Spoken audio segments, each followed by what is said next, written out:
Lavinia would never forget that Saturday dinner at the Alphaville Burley Marks condominium.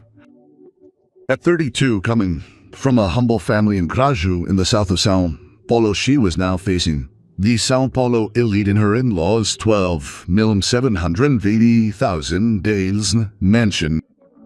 Eloia and Marcelo Albuquerque. Augusto, I really have to go. Your family hates me, said Lavinia, adjusting the navy blue dress she had bought the day before. It's my father's birthday, love. It'll only be a few hours, replied Augusto, her 36-year-old husband, adjusting his Italian tie that had cost $2,890. What Augusto didn't realize was that for Lavinia, every dinner with the Albuquerques was a torture session disguised as a family gathering, Walton hovering. Ever since she met Augusto 5 years ago in a cafe on Paulista Avenue, his family had treated her like a fortune hunter. Upon arriving, the uniformed maid led them to the main hall.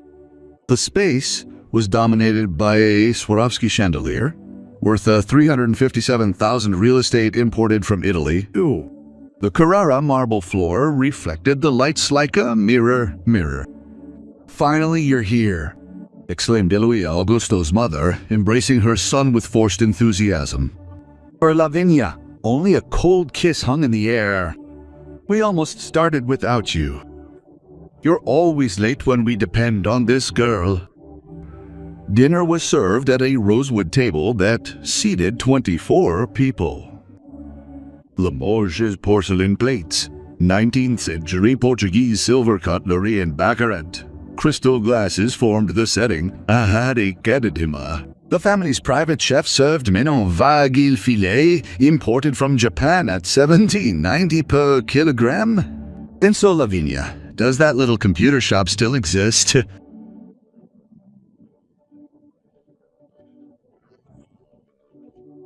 That's no little shop, Deborah. It's a technology company, Lavinia politely corrected. Oh, yes, of course, Deborah replied, exchanging a look with her mother-in-law. It must be very interesting. The sister-in-law sported a Bulgarian necklace worth $98,000, which reflected the light from the chandelier. Her husband, Felipe, was a celebrity plastic surgeon with a clinic on Avenida Brazil. Technology company sounds very grand. Isn't it just a small office in Tatuapé? Eloia insisted, helping herself to a bottle of Chutapitra's 2010 wine, $24,500. A bottle. Augusto remained silent, studying his plate as if Elias had the answer to end the situation. His silence was a knife, piercing Lavinia's heart. My. Lavinia, is that the same dress from last Christmas? Eloia pointed out, provoking giggles around the table. It's so sad when people can't keep up with certain standards. Lavinia took a deep breath. 5 years of therapy, 600 sessions a day, had prepared her for moments like this.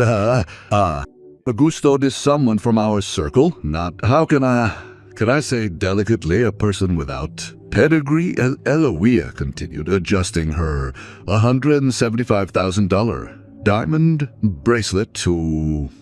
Gee, look at those unmanicured nails.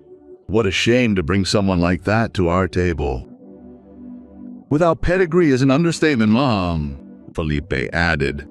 Let's be honest. She's a poor girl who married our Augusto for his money. Everyone laughed, except Marcelo, who watched Lavinia's reaction with curiosity. Thank God. At least he got that promotion at Santander. Asset management, said Deborah. Because if it were up to her, they'd be living in the suburbs so typical of those people of humble origins. They think they can enter our world, but the green stuff always shows up in the cornmeal mush, Eloia declared, eliciting more laughter. What the family didn't imagine was that Lavinia's little shop had become Brainsoft Solutions, developer of the hospital management software that had revolutionized the healthcare market. The company now occupied 3 floors on Faria Lima Avenue, employed 217 people and had a revenue of $127,890,000 in Paris per year. Lavinia, whom they called the poor thing, had just closed an international contract worth $38,500,000 with the largest hospital network in Europe. I don't care if it's an important dinner, this poor thing will never be up to our level, Eloia whispered to her daughter-in-law, Deborah, but self-sufficient enough for Lavinia to hear. Some people simply don't have the DNA of success, and none of them knew that exactly 8 months earlier Augusto had resigned from Santander, where he earned $29,000 a month. I had to accept the job, the position of marketing director at his own wife's company, with a salary of euro 43,500 plus quarterly bonuses. Mrs. Eloia, appearances can be deceiving, Lavinia replied gently, placing her napkin on the table. Not all that glitters is gold. What do you mean by that? What kind of cheap Baptiste? At that moment, Lavinia's cell phone rang. It was an urgent video conference with investors from Singapore interested in investing profit under the 87,000 euro in Brainsoft's expansion into the Asian market. Excuse me, I need to answer. It's an important meeting, Lavinia said. An important meeting, it seems. It must be the hairdresser from Capão Redondo, Deborah mocked. While Lavinia spoke fluent English in the garden, Marcelo asked his son, What exactly does your wife do, Augusto? You never explained it properly. Augusto looked at his father, then at his mother. 5 years of humiliation had reached their limit. Dad, Lavinia is the CEO and founder of Brainsoft Solutions, valued at $825,000, and that her software is in 462 hospitals in 8 countries. The table fell silent. Eloia froze, her glass halfway to her mouth. This is ridiculous. Are you making this up to defend her? Felipe began. And there's more, Augusto continued. 8 months ago, I resigned from Santander to work for her company. I'm the marketing director at Brainsoft. In other words, Mom, I work for my wife. This is absurd, shouted Eloia, dropping her $200 wine glass. You abandoned your career to become an employee of that nobody. That nobody's closing a $95 million contract in Asia, Augusto replied. At that moment, Lavinia returned to the table. Any problem? She asked calmly. Your husband is telling ridiculous lies, Eloia exploded. He said you own $1 billion company. Lavinia took her cell phone out of her purse. Here's this month's Forbes article where I was named one of the most promising entrepreneurs in the country. She handed the phone to Marcelo, who read, Lavinia Cordero, the visionary behind the revolution in hospital management in Cuyo. Impossible, murmured Deborah. A girl from Grajaú, never from Tom. The apartment you think I bought was paid for by Lavinia, $6 million. She willed $800,000 in cash, revealed Augusto. Are you saying that this woman is rich? Stammered Eloia. Alida. Not just rich, Mom, replied Augusto. Lavinia is worth more than our entire family combined. The silence that followed was deafening. The Albuquerque table, always so noisy with laughter and teasing, now seemed like awake. Marcelo looked admiringly at his daughter-in-law, whom he had always treated with indifference. I want to see the numbers, demanded Felipe, always suspicious. Anyone can appear in Forbes. She must have bought the space. Lavinia smiled calmly and unlocked her tablet, which was in her Prada bag, which had cost 18,500 walls. Here are the financial reports for the last quarter, she said, handing the tablet to her father-in-law. Wow, revenue grew 78% compared to last year, dear. Our current valuation is $1,240,000. Marcelo's eyes widened at the sight of the numbers. He owned dental clinics that grossed $12,000 annually. He suddenly realized he was facing someone far above his financial level. "But you always seem so simple," Eloia murmured, observing her unpainted nails and dress, which, although elegant, didn't boast any famous designer labels. "Unlike you, I don't need to flaunt my wealth to prove my worth," Lavinia replied. "I prefer to invest in things that really matter, like education for young people from the outskirts of the city." At that moment, Deborah's expression changed from disdain to a forced smile. "Dear Lavinia, I've always appreciated your understated style." Trying to fix it. "I was just telling Felipe the other day how authentic you are." "Tell me your hypocrisy, Deborah," Augusto interrupted. "Last week you called her a classless poor girl in the family group chat." Lavinia placed her hand on her husband's arm. "It's all right, love. I didn't come here to humiliate anyone." "Then why didn't you ever tell us?" Marcelo asked, genuinely curious. "I tried several times, Mr. Marcelo," Lavinia replied, "but I was always interrupted with comments about my humble origins. After a while, I realized that nothing I said would change how they saw me." Lavinia's cell phone rang again. She looked at the name on the screen. It was the governor of Sao Paulo, Paulo. "I need to answer this. It's about the technological innovation program we're implementing in public hospitals." A contract worth $220,000. As Lavinia walked away again, Eloia looked as if she'd been slapped. Her face, always so controlled and superior, now displayed pure shock. "Why didn't you ever tell us?" she asked Augusto, almost whispering. "I tried dozens of times, Mom," he replied, "but you were too busy belittling my wife to listen." At the Christmas party, when I said Lavinia had won an international award, you interrupted to show off your new $130,000 diamond ring. "We didn't." "No," Felipe tried to justify. "But you didn't." "To know," Augusto corrected. "You were so convinced of your own superiority that you didn't even consider the possibility of her being successful." Or what? When Lavinia returned, she noticed the change in the atmosphere. Suddenly, everyone wanted to know more about her company, how it had started, about its strategies. "Dear Lavinia, we need to schedule a lunch, just the two of us," said Eloia with a forced smile. "I've always wanted to learn more about your business." "It would be a pleasure," Mrs. Eloia replied Lavinia with a sincere smile. "My schedule is quite busy, but we can try for next month. Marcelo, observing the situation with new eyes, raised his glass. "I would like to propose a toast," he announced. He announced to Lavinia, a brilliant businesswoman who apparently has much to teach us. Everyone raised their glasses, some enthusiastically, others clearly embarrassed.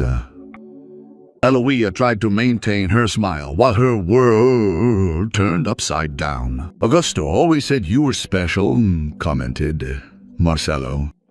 "I must admit I didn't pay it the attention it deserved." "Thank you, Mr. Marcelo," replied Lavinia. "Your approval means a lot." "And for Augusto, approval?" questioned Marcelo with an ironic laugh. "I think we're the ones who need his approval now, aren't we?" The dinner continued with a completely transformed atmosphere. Deborah, who had previously mocked Lavinia's dress, now asked where she had bought it. "She's an independent designer from Villa Madalena," Lavinia replied. "I prefer to support local talent rather than spend fortunes on international brands." "Fascinating," replied Deborah with little conviction. "So authentic." During dessert, a pistachio cheesecake prepared by the private chef, Felipe, tried a more direct approach. Lavinia, we are expanding our dental clinics and require a management system, he began. Casually. Perhaps we could schedule a meeting. As a family, I imagine we could have special conditions. Augusto almost choked on his wine. Lavinia smiled politely. Our company has a strict policy of not mixing business and personal relationships, Felipe. But I can suggest excellent competitors. Felipe's face turned red. I understand. Of course. I just always thought how professional our Lavinia is, Eloia interrupted, trying to salvage the situation. A true businesswoman. At the end of dinner, as they were saying goodbye, Eloia pulled Lavinia aside. Sweetheart, I hope you won't misunderstand our earlier comments, she said with a sugary voice. I understand perfectly, Mrs. Eloia, Lavinia replied calmly. 5 years of banter have made that perfectly clear.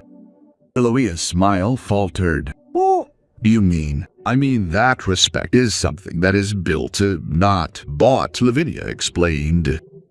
Money comes and goes, but character remains. As Augusto and Lavinia were leaving, one last comment from Eloia stopped them. There's one thing I still don't understand, she said. If you're so rich, why do you allow my son to work? No man should work for his wife. That's humiliating. Augusto turned furiously, but Lavinia restrained him with a gentle touch. Augusto doesn't work for me because he needs to, Mrs. Eloia. He works with me because he wants to, because we are partners in life and in business. But what do his friends think? Eloia insisted, horrified. They think I'm the luckiest man in the world, Augusto replied, for having a brilliant wife who inspires me every day to be better. In the car on the way home, Lavinia finally relaxed. Augusto took her hand and kissed it. I'm sorry for all this, he said. It's been years of unnecessary humiliation. It's all right, Lavinia replied. The truth always comes out, sooner or later. You were incredible in there, Augusto commented. Admiringly, you maintained your composure even when they didn't deserve it. He held onto his dignity even when they didn't deserve it. I learned a long time ago that stooping to the level of such petty people is never the answer, Livia explained. Furthermore, true revenge lies in achieving success. 3 weeks after the fateful dinner, the Albuquerque family's life had changed drastically. The news that their impoverished daughter-in-law was, in fact, a billionaire businesswoman spread quickly through São Paulo's elite circles. One Thursday morning, Lavinia received a huge flower arrangement in her office on Faria Lima. The card read, "To my brilliant daughter-in-law, with admiration, Marcelo Albuquerque." "What do you think your father-in-law wants?" asked Marina, the financial director and longtime friend. "Social recognition," Lavinia replied with a smile. The dental market had discovered that Marcelo Albuquerque was the father-in-law of the CEO of BrainSoft.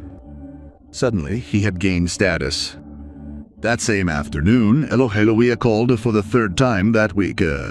"Lavinia, darling, I'm organizing a charity tea for the Syrian-Lebanese hospital, Blue Heldarime," she said in a honeyed voice. "It would be an honor to have you as a special guest." "Unfortunately, I will be in Singapore finalizing our expansion into the Asian market," Lavinia replied politely. "But I will make a substantial donation in the name of BrainSoft." Wonderful.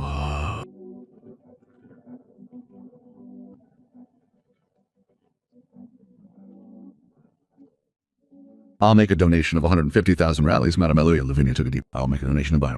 Not to impress your friends, but because I believe in the cause." That evening, when Augusto arrived home, he found Lavinia on the balcony of his duplex, overlooking Ibirapuera Park, a prime, valued at $8 million.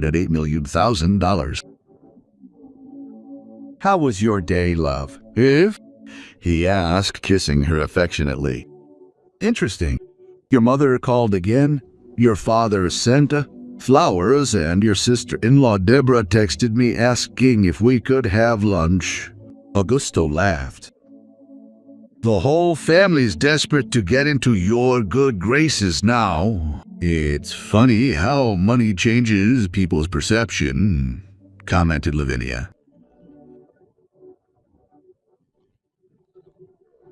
I am now a brilliant businesswoman. And how do you feel about that? Asked Augusto. Indifferent, Lavinia replied honestly. I didn't build my company to impress your family. I did it because I love what I do and believe in the impact we can make. The following week, Exame magazine published a cover story about Lavinia highlighting how her company was revolutionizing hospital management in Brazil. The interview took place in her office where a photo of Lavinia alongside Augusto illustrated the article. The story went viral in the Albuquerque family groups, who now proudly shared it. My daughter-in-law on the cover of Exame. The following Sunday, Monaco personally called to invite the couple to lunch. Just the four of us, he explained. Without Felipe, without Deborah. I want to properly apologize for the way we treated Lavinia all these years. Augusto looked at his wife, leaving the decision in her hands. We accept the invitation, Mr. Marcelo, Mishia replied, after reflecting. I believe in second chances. At lunch in a discreet but sophisticated restaurant in Pineros, Marcelo surprised the couple. I always thought that wealth and social status were the most important things in life, he confessed. Then I met Lavinia, who has both a knowledge, but values completely different things. How so? Asked Augusto, surprised by his father's sincerity. Your wife could flaunt, humiliate, take revenge on all of us, explained Marcelo. Instead, maintain the same simplicity, the same essence. This made me question everything I value. Eloia, visibly uncomfortable, nodded. I needed to see Lavinia on the cover of Exame magazine to realize how wrong I was. I judged a book by its cover, as they say. We all make mistakes, Mrs. Eloia, replied Lavinia. The important thing is to learn from them. At the end of lunch, Marcelo raised his glass. My daughter-in-law, who taught me that true class has nothing to do with money. Lavinia smiled, toasting. Karma had arrived naturally, without revenge, without resentment. 6 months had passed since the revealing dinner. Brainsoft Solutions had expanded to 3 more countries, and Lavinia had just closed a strategic partnership with the Silicon Valley tech giant, raising the company's value to an impressive $1,890,000. Miles. Augusto entered the meeting room where Lavinia was finishing a video conference with international investors. She spoke with confidence and authority, presenting complex technical data with remarkable clarity. When she finished, he applauded. Brilliant, as always, he praised. Thank you, she replied, putting away her documents. How was lunch with your father? It's surprising, Augusto admitted. He really changed Lavinia. He talked about how he regretted the way he treated you all these years. He said he realized he'd spent his whole life valuing the wrong things. Lavinia smiled. I'm happy for him and for you. He asked me to deliver this, Augusto said, handing her an envelope. He said it's important. Inside the envelope was a formal invitation to a dinner at the Albuquerque mansion to celebrate Elofia and Marcelo's 40th wedding anniversary. I want you to know that you don't have to go if you don't want to, Augusto added. I'll understand perfectly. Lavinia reflected for a moment. I will go. After all, they are your parents, and everyone deserves a second chance. The following Saturday, the couple arrived at the Albuquerque mansion. Unlike the last time, Eloia greeted Lavinia with a warm hug. "Welcome, darling," she said, with surprising sincerity. "We are so happy you could come." Dinner was served at the same sumptuous table, but the atmosphere was completely different. Arrogance had given way to genuine humility, especially on Marcelo's part. "Before we begin," he announced, rising, "I would like to say a few words." Everyone turned to the family patriarch, including Felipe and Debra, who maintained controlled expressions. 40 years ago, Eloia and I began a journey together. He began. We built a family, an estate, and a reputation, but along the way, we forgot fundamental values. Marcelo looked directly at Lavinia. "We judge people by their origin, not by their character. We confuse material wealth with human worth. And in doing so, we almost lost something precious." Elohe held her husband's hand, visibly moved. "Lavinia," Marcelo continued, "you taught us a valuable lesson, without saying a single word, simply by being who you are. A woman of principles who doesn't need to flaunt her worth to prove it." Debra and Felipe remained in uncomfortable silence. It was evident that, unlike their parents, they still struggled with their prejudices.